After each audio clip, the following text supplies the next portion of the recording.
Hello and welcome to the City of Albuquerque Better Health, Better You program. Today's topic is colorectal cancer, also known as colon cancer. And we will talk about risks of colon cancer, when to be screened for it, how to prepare for it, as well as how to prevent colorectal cancer, because the majority of colorectal cancer cases can be prevented. My name is Lisa McNichol-Gatton, and I manage the City of Albuquerque Wellness Program for employees and family members. In 2015, an American Cancer Society representative invited the City of Albuquerque to consider including colorectal cancer screening assessments with our flu shot clinics. We tried it, and it worked very well. We were able to assess our employees' risk of colorectal cancer, and those who were at average risk, we provided them with a take-home kit. We have since routinely incorporated these screening assessments into our flu shot clinics, and we also offer them during an annual employee meeting in May. Now, the same American Cancer Society representative suggested this interview today with Dr. Dorado Brooks. And it's an opportunity to talk about a topic that perhaps is not discussed too often. So I'm very happy to introduce my guest, Dr. Dorado Brooks from the American Cancer Society. Dr. Brooks is the Managing Director of Cancer Control Intervention, and he is from the American Cancer Society's National Home Office. And so we have the pleasure to hear more about colorectal cancer directly from the home office. And Dr. Brooks is trained in internal medicine as a physician, has 15 years experience in the clinic and 17 years experience with the American Cancer Society. And in his role, he really is seeking to prevent more colorectal cancers, detect these cancers as early as possible, and help those who have been diagnosed with colorectal cancer, and especially the underserved population. So in addition to his medical degree, Dr. Brooks holds a master's degree from Harvard, from the School of Public Health. So welcome, Dr. Brooks. Thanks for having me. Thanks for being here. Well, let's go ahead and cut to the chase. Dr. Brooks, what is colorectal cancer? Well, cancer in general is anytime a group of cells start reproducing in an unmonitored, uncontrolled fashion. And cancer can occur in any part of the body, and those cells begin to take over functions from normal cells and begin to cause damage in whatever organ they happen to start in. Cancer of the colon or the rectum, commonly combined as colorectal cancer, is when you get that uncontrolled cell growth in cells that occur in the colon and rectum. And over time, it usually starts in the lining inside of the colon, and then it begins to spread through the wall of the colon and then out to other parts of the body. Okay, so a very serious condition if somebody is diagnosed. Who is at risk for getting colorectal cancer? Well, everyone has some degree of risk, but about 90% of cases in the U.S. are diagnosed in people over the age of 50. And that's why guidelines from the American Cancer Society and from the U.S. government, their Preventive Services Task Force, as well as other organizations, all recommend that screening for people who are at average risk of the disease start at age 50. So if you're 50 or older and you haven't been screened, you need to be talking to your doctor. Now, there are some situations that actually put people at higher risk. So people who have a family history, if mom, dad, sister, or brother had colon or rectal cancer, or people who have genetic syndromes. There's a syndrome called Lynch syndrome. There's another syndrome called FAP, or familial adenomatous polyposis. Those sort of syndromes put people at much higher risk of developing the disease. And depending on which family members were affected, how old they were, et cetera, some people may start having to screen at much earlier ages, sometime in their 20s or 30s. But again, for most people, if you're 50 or older and you haven't been screened, you need to get screened. Okay. Now, why is it so important that a colorectal cancer be detected as early as possible? Well, what many people don't appreciate is colorectal cancer is one of the very few cancers that we can actually prevent through screening. And we can do that because most colon and rectal cancers start with a small growth called a polyp that starts in the lining of the colon. And a polyp is not cancer. It is not those same sort of uncontrolled cells. It's a set of cells that don't really belong there, but inherently don't have any great danger or risk. But those polyps, if left in place over time, can transform into cancer and then begin to grow and spread. If we do screening tests, often we'll find those polyps, and by finding and remove them, we keep cancer from occurring at all. So that's number one, why screening is so important. But even if we miss the opportunity to prevent that cancer, if we screen people and we find cancer in its early stages, before it's penetrated the colon wall, before it's spread elsewhere, people do very, very well. As a matter of fact, 9 out of 10 people who are diagnosed with colon or rectal cancer in the early stages are going to be alive 5 years later. 90% survival. But if the disease has already spread to other parts of the body by the time we find it, only 12% of those folks are going to be alive 5 years later. So huge difference in your likelihood of survival. And not just surviving, but most folks are doing well. Oh, good. Okay, so it is crucial to have that screening when recommended. And could you tell us when a person should first be screened and have subsequent screenings? Well, it depends. What many people think of when they think of colon cancer screening is their mind automatically goes to colonoscopy, because people know that that's a test you use for colorectal cancer screening. And colonoscopy is an excellent test, very, very good test.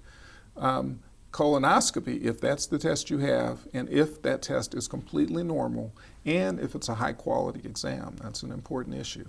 But if you have a normal, high-quality colonoscopy, you don't need to get screened again for 10 years because it's that good. It looks directly at the lining of the colon. It can see those little polyps. If there are polyps, you can remove them, or if you see something unusual, it can go off to the lab.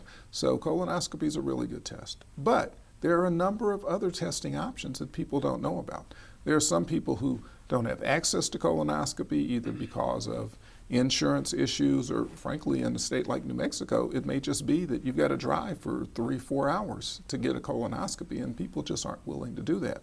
There are simple tests that you can do at home, collecting a small portion of your stool specimen and sending that off to a lab to look for evidence of hidden blood. Because what often happens with both polyps and particularly with cancers is they will bleed, but they'll bleed in such tiny amounts that you don't see it with your naked eye. You don't see it in the toilet bowl, you don't see it on the toilet paper, but it's still there. So collecting those stool specimens and sending them off and looking for hidden blood is a very effective way to look for colon and rectal cancer for people who either can't or won't do a colonoscopy. And then there are other tests as well, and I've learned since I've been here in New Mexico that actually at least one of your centers here does a test called the CT colonography, which is, some people may have heard of as a virtual colonoscopy. And basically that's an X-ray study that looks at the lining of the colon and looks for these polyps or looks for things that might be cancer. And then there's a different kind of stool test, one that doesn't look only for blood but also looks for DNA changes, actual gene mutations, and can help identify both polyps and cancers at pretty high rates. But one important thing to keep in mind is if you choose any test other than a colonoscopy as your first screening test, if that test is abnormal, if there is evidence of blood in the stool or DNA changes, if something is seen on CT colonography, you have to have the colonoscopy to have that direct look and to remove whatever's there. Okay, so the guidance is if a person is at normal risk for colorectal cancer, they don't have a family history of it, an immediate family member, that the first point is at age 50. Otherwise, it just depends on the family history. Correct. And then thereafter, the screening depends on the which outcome. test you choose, in part on the outcome and which test. If you have a normal colonoscopy, as I said, you don't need follow-up for 10 years. If you do stool testing, it's not as sensitive, doesn't find all the cancers and polyps, so stool tests have to be repeated every year. The stool DNA test is once every 3 years, and then the CT colonography is every 5 years, again, presuming it's normal. Okay. If the colonoscopy actually shows an abnormality, if a certain number of polyps or polyps of a certain size are found, then you may need to have another test in 1 year, 2 years, 3 years, depending on exactly what is found. So when a polyp is found during the colonoscopy, and so they're removed, are they actually removed out of the colon? In the vast majority of cases, yes. Polyps that are found during colonoscopy are removed during that same procedure, so it kind of makes colonoscopy a one-stop shopping kind of approach. Now, there are, in some occasions, there are polyps that are either too large to be removed or because of the way they're positioned within the colon, it's not, the doctor may not feel they can remove it safely. So on infrequent occasions, people actually have to go and have a surgical procedure, actually have surgery to have the polyp removed. But the vast majority of polyps that are removed in the U.S. occur during that colonoscopy that was being done for screening. I see. So now there are more options for people to be screened for this type of cancer. The stool test is a take-home test for those who are at average risk. You know, this is not something that gets discussed very often, but I think it's important to talk about to let people know what to expect. Yes. So would you describe the preparation for both, say, the clinical procedure, a clinical procedure, and then the take-home stool test? Yes. But before I do that, actually, I want to touch on something. You mentioned that people don't talk about this, and that's a huge problem and issue. And to the point that there are some individuals who are diagnosed with colon or rectal cancer and they don't even tell their family members. So their family members are at higher risk, but they don't know. They find out at times when the individual passes. That's when they learn about this. And at that point, they're not thinking about what that may mean for their risk, and therefore a lot of people who have family members who died never get screened. And so that high risk kicks in, and they end up dying at much higher rates, unfortunately. And then the other important risk factor that I neglected to mention, it's not just a family history of colon cancer, but a family history of polyps. If your family has, if mom, dad, sister, brother have a polyp, a certain kind of polyp, then you may be at higher risk. So sharing that information with your family members, with your loved ones, and even talking about it with friends and neighbors and people you go to church with, encouraging them to take advantage of this potentially life-saving technology is huge. Now, coming back to your question, the preparation varies depending on what exactly which test you're going to choose. But for any of the stool tests, there really is no preparation. It's just you have to have a bowel movement and collect the specimen in the way that's specified. With the tests that look for hidden blood, that means just collecting a small amount of the stool and putting it in a little container or smearing it on a card and then sealing it and sending it off or taking it to the lab. For the stool DNA test that I mentioned, actually, you have to collect an entire bowel movement. So the company that makes this test has developed a little kit that they will send out to you. And so it makes it a relatively easy process, not as challenging as it might sound to some folks. For a colonoscopy, in order for the doctor to get a good look at the lining of the colon's got to be clean. Colon is not normally a clean organ. So what that means is being on a limited sort of diet for a day or two ahead of time, not eating anything really heavy that's going to sit there in your colon for a long time, and taking some pretty strong laxatives. So you're going to spend a lot of time in the bathroom the evening before your colonoscopy. But if you don't follow those directions and they start doing the procedure and there's still a lot of stool, a lot of fecal matter in there, then that's where you don't get that good quality exam that I mentioned, because they can miss a lot of small lesions if you've got a lot of other material in there. So it's important to follow that preparation. And then many people, when they hear about virtual colonoscopy or CT colonography, think, oh, well, I'd rather have that because that sounds a whole lot easier than a colonoscopy. what people will tell you invariably is when you do the colonoscopy, the part they don't like is the prep. Actually going for the procedure in the U.S., it's done under mild sedation, so many people sleep through it entirely, or they're very relaxed, and it's infrequent that there's any real discomfort associated with having a colonoscopy. So my patients would tell me all the time, "Doc, I'd be happy to have that procedure again, 10 years, no problem. But I don't want to do that prep." Well, CT colonography requires a clean colon. You have to do exactly the same prep. So people kind of think they're getting out of something by doing CT colonography. The reality is, the part that people find most onerous, you still got to do that. Okay. So far it's very important to talk about tests with family members. It's important to prepare exactly as directed. And there is an opportunity to have some calories in. Is this correct, with certain jellos? Yes, well, you can eat. Usually they ask you to eat what's called a low bulk diet, and it's more, broths and soups and things that aren't going to create a whole lot of heavy matter in the colon, and that's only for a day or two prior to the procedure. So they're not asking you to starve yourself. They're just asking that you limit the things that would potentially create a lot of large particles in the colon. And then as soon as the procedure is over, provided all goes well, a lot of folks are heading right out for a hearty meal. And I've had a number of women tell me that they've never felt lighter in their life than after they finish their colon prep and their colonoscopy.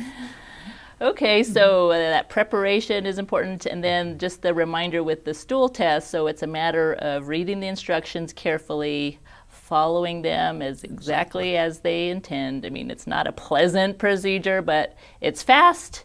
Right. You put it in the mail and you send it off, and you'll get your results. And we all do it every day. We're all passing fecal matter on a regular basis, and so just collecting a little of that and shipping it off or taking it back to your doctor's office, whatever is encouraged or recommended.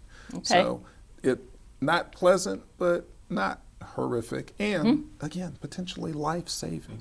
We're talking about finding cancer early or preventing cancer altogether. Seems like it's worth the effort. It is worth the effort, indeed. Now, what are some of the barriers for people in having the screenings and ways to overcome them? The American Cancer Society has done a lot of research in recent years trying to understand. We have in general, about 2/3 of the population who should be screened are actually up to date with screening. So screening rates are around 65%. In New Mexico, they're actually a little lower. It's more like 61, 62%. That means that almost 4 out of 10 people who should be screened in this state are not up to date with screening. 4 out of 10 people are missing the opportunity for this life-saving test.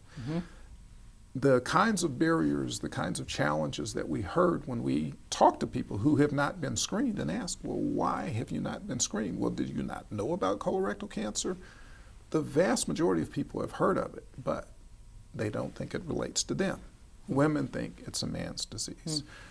Many people think, well, nobody in my family had it, so I don't need to worry about it. Well, I've already talked about family history and how important that is. Clearly, if people in your family have had it, it's a concern, but about 8 out of 10 people diagnosed with colorectal cancer have no family history. So just because it's not been in your family before doesn't mean you won't be the first case. People also, the colonoscopy, as I said, people are aware of this. They're aware of the disease. They're aware of colonoscopy as a screening test, but they think it's the only test. And a lot of people just can't get over their fear or concerns about colonoscopy. One, they expect that it's going to be horrifically painful, which is just not a reality. But for a variety of reasons, people either can't get it or won't have it. So making sure that people are aware of other tests is really key. And then there are clearly financial and geographic barriers, as I mentioned earlier. And then for a lot of people, it's just, well, I'm busy, I've got all sorts of other things going on in my life, and so this just isn't a high priority. But what they don't appreciate is that colorectal cancer is the second leading cause of cancer death in the U.S., the second leading cause of cancer death. So you combine that with the fact that it is a preventable disease. It's a disease that even if we miss the prevention opportunity, we find it early, you have a wonderful chance of surviving and getting back to a normal life. So people just aren't aware of those issues. And then sadly, one of the things that we hear over and over again is, my doctor never told me about it. So we really need to get the medical community, in particular the primary care docs, family docs, and internists who are taking care of people's diabetes and blood pressure and those issues. We really have to get them on board in a much larger way to make sure that they're talking to every patient who needs this test and encouraging those patients and educating them about why it's important for them. Well, as your colleague encouraged the city of Albuquerque to bring these colorectal cancer screening assessments on site, you know, we were able to reach people, and they have followed up, and so we're continuing to do it. So just another avenue to promote our message and to help the American Cancer Society reach its screening goal of 80% by 2018. So can you tell me a little bit about what the research is saying now regarding increased colorectal cancer screening rates among younger people? Yeah, that's a real big area of concern. It's something that we have recognized was occurring, but very recently, just in the last month or so, our colleagues at the American Cancer Society, our researchers who look at the data, have looked at some long-term trends, and what we have seen is over the last 30 years or more, there's been a steady fall in colorectal cancer deaths among people in their 60s and 70s, so the older population, really people in their late 50s. But at the same time, we have seen a gradual uptick in the colorectal cancer, the occurrence of cancer and deaths among people in their 30s and 40s and early 50s. Exactly why that's occurring is not entirely clear. Now, overall, the numbers are still pretty small, but the fact that we see a very steady rise in colorectal cancer cases and deaths among this younger population is a big concern. There are a lot of things that we know increase the risk of colorectal cancer: being obese or overweight, being physically inactive, so a sedentary lifestyle, diets that are high in red meat, high in processed foods, processed meats like bologna, lunch meat, those sorts of things. And all of these are factors that we know are increasing in younger populations. So there is concern that that may at least be contributing to some of what we're seeing. Higher rates of diabetes. Diabetes is associated with a higher risk of colorectal cancer. And again, we're seeing that much more in younger people than we did a generation or two ago. But we really don't know exactly what is triggering this. We do know that, again, the numbers overall right now do not justify suddenly telling everyone, well, no, we're not going to screen at 50. We're going to start screening everybody at age 30 or age 40, because then you end up having to screen millions of people to find one or two cases. But it is important, number one, that we look very closely at these younger groups and see whether or not there may be certain subpopulations for whom earlier screening maybe should be recommended. And that's something that the American Cancer Society is looking at very closely right now. And then also it is imperative that those primary care physicians that I mentioned earlier understand that this is a real phenomenon, this is a concern, and don't confuse screening recommendations with what should happen if patients show up with symptoms. Screening recommendations are aimed at people who have no signs or symptoms of the disease, in this case colorectal cancer. Okay. If you have a 35-year-old who shows up with, for instance, rectal bleeding, shows up with chronic abdominal pain, with weight loss, those kinds of things that if you saw them in a 60-year-old, you would automatically think about colorectal cancer. When you see them in a 35-year-old, you think about colorectal cancer, and you do whatever is necessary to rule out colorectal cancer. So you don't assume because someone is under 50 that they're not at risk. That's simply not accurate and not good medical care. So it is really important for primary care clinicians to make that separation in their mind, that screening is all about healthy asymptomatic people. But if somebody has symptoms, then I need to rule out the worst case. And in this instance, colorectal cancer would be the worst case. Again, the kinds of symptoms that regardless of age, people can present with are bleeding. If you have bleeding from your rectum, that is an automatic red flag, and you need to talk with your doctor about it right away, and it needs to be assessed regardless of age. Change in stool habits. If you normally have had, one bowel movement every day, and now suddenly you're having 4 or 5 bowel movements a day, or 1 or 2 a week, that's a concern if it lasts for more than a week or 2. Chronic abdominal pain and pain that just persists. Changes in stool caliber. If you've normally had, nice large stools and now suddenly they're pencil thin. Any sort of significant change that lasts for more than a few days, you need to talk with your doctor about it and make sure that they don't put those symptoms off. Oh, you're too young for colorectal cancer. Because unfortunately, we're coming to recognize that nobody is too young for this disease. Okay, so we have just a few minutes left to talk about ways to prevent colorectal cancer, and then if you would share a few online resources with the audience.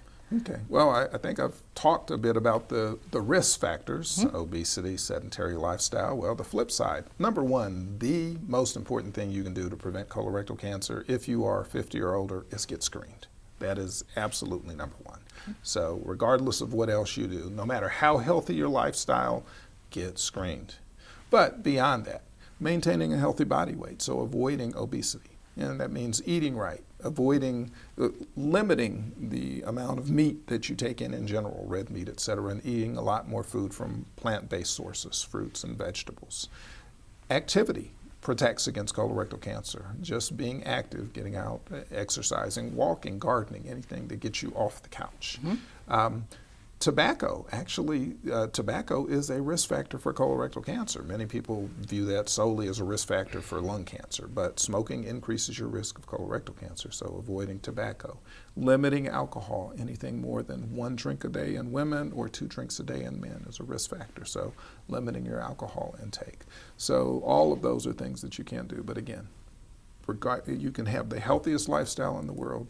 Getting screened trumps everything, so get screened. For more information about colorectal cancer or any cancer issues, you can go to our website, www.cancer.org, and we have all sorts of information and resources there. And then an organization called the National Colorectal Cancer Roundtable, www.nccrt.org, has a lot of information about colorectal cancer and about our 80% by 2018 campaign, our goal to get the nationwide screening rate up to 80%. Oh, fantastic. Well, this has been quite an enlightening discussion. Very much appreciate your efforts, and I think together we can help contribute toward getting more people screened, and I can't thank you enough for being here today. Well, I appreciate your efforts and your efforts on behalf of city employees and getting the word out to the community here. Thank you very much. So for those viewers in the audience, our hope is that you learn something new about colorectal cancer. If any of this information spoke to you directly, you have a need to get screened, you have a need to improve your diet, quit smoking, get more active, check out the resources that Dr. Brooks suggested. And until next time, be well, my friends.